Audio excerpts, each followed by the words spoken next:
sur un plan, disons, légal et institutionnel, une lettre de politique nationale sur le contenu local. Vous avez également une lettre de politique du contenu local dans le secteur minier. Et vous avez un décret, en fait, qui crée la bourse de sous-traitance. En Guinée, ce qu'on considère comme contenu local, c'est la valeur ajoutée créée par l'emploi des nationaux, l'achat des biens et services locaux, la sous-traitance au profit des entreprises locales, des activités au niveau de toute la chaîne de valeur minière, en fait, des ressources locales. Euh, vous avez vu dans cette définition du contenu local, c'est qu'on vise principalement, en fait, l'emploi, les biens et services, mais on vise également, disons, toutes les activités qui se rattachent, en fait, à la chaîne de valeur des ressources naturelles. Dans le code minier, il y a des dispositions, en fait, sur la préférence aux entreprises guinéennes. Quand je dis préférence, c'est par rapport à, disons, si vous avez une entreprise guinéenne et une entreprise étrangère qui fournissent les mêmes services à des prix assez équivalents, l'entreprise minière, en fait, doit donner la priorité à l'entreprise guinéenne. Mais c'est bien à service et à prix et à délai équivalent ou comparable. C'est-à-dire que si l'entreprise guinéenne est beaucoup plus chère que l'entreprise étrangère, la société minière est légalement n'est pas tenue, en fait, de respecter cette obligation-là. Vous avez également une priorité qui est accordée aux nationaux, donc, et certaines obligations que la société doit respecter. Par exemple, quand la société arrive en phase d'exploitation, immédiatement son directeur général adjoint, en fait, doit être un Guinéen. Et il doit également prévoir un plan de montée en compétences pour les Guinéens, en fait, qui travaillent pour qu'ils puissent, en fait, remplacer les expatriés d'ici dans les 5-10 premières années de l'exploitation minière.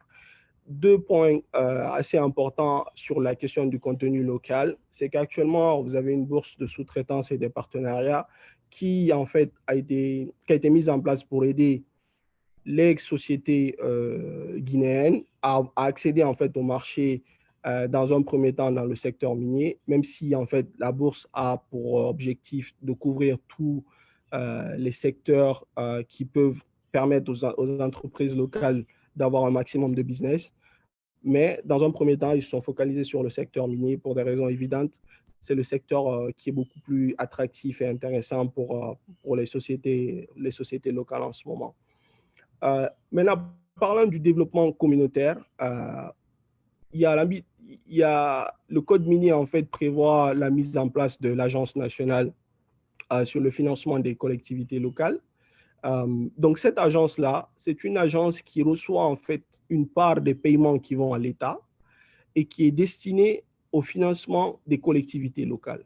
Donc, une part de l'État, des recettes qui vont à l'État, sont ensuite reversées à un fonds qui est géré par l'ANAFIC, qui va redistribuer après cet argent-là aux différentes collectivités locales.